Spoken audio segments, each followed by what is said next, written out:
So good day mga boss. Yan, gabi na. So kung naaalala nyo yung yung Aerox B2 na pinulak natin last video, ganun ulit, itutulak natin.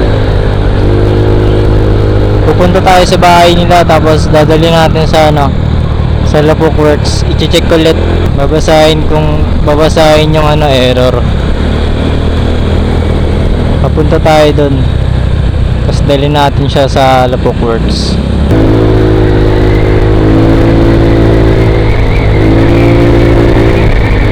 Malapit na tayo mga tol. Dito kasi yun taga domestic kasi yun sa likod mismo ng LTO. Ito yung motor niya mga boss. Ito. Tagal tagal. Pag-pray mo, wag sana ECU. Ipagdasal mo. Magdasal-dasal ka na. Doon tayo sa Cartimar.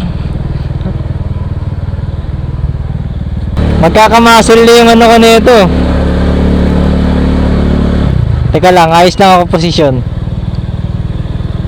Yan. Let's go. Ganito na lang kaya palagi, tol. Sunduin kita araw-araw.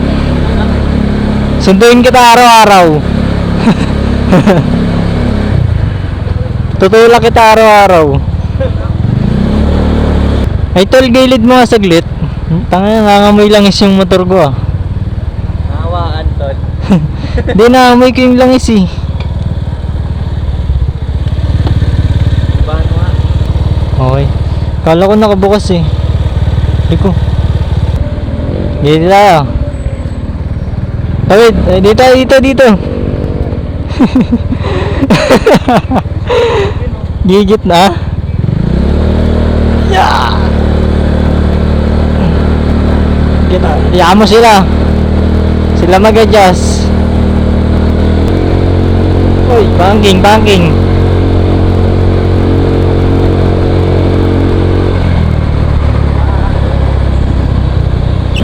Okay, tulak mo muna.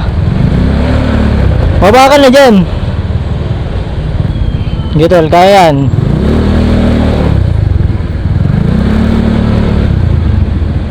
Ge. Sige.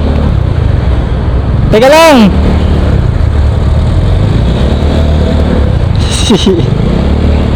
Ako nagtutulak. Ge. Gitna mo ah.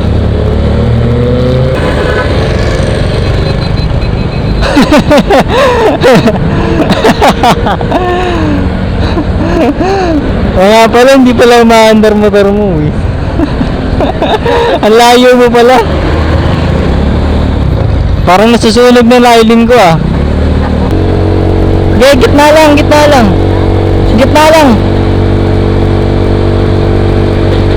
Belo tayo ah.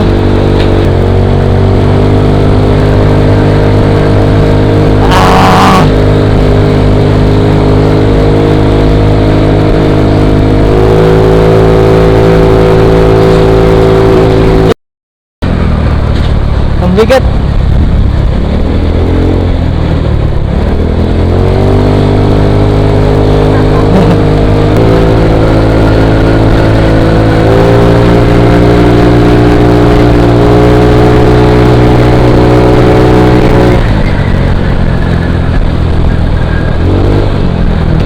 Woo! Ang bigat.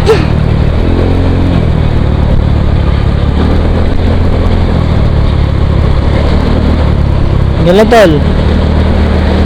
Kaliwa ay kanan tayo sa may Jollibee ah.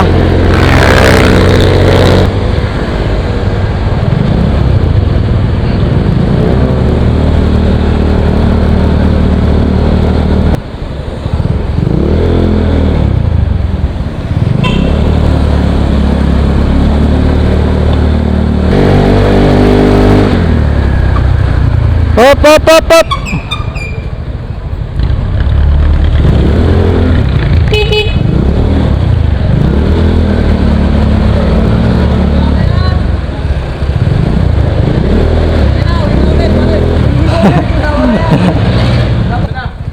may sunog lining ko ah.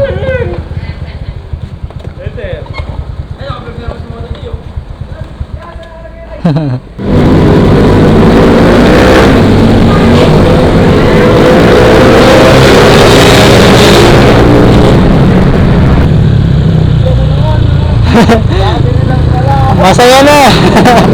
So mga boss, ito ayos na yung motor niya.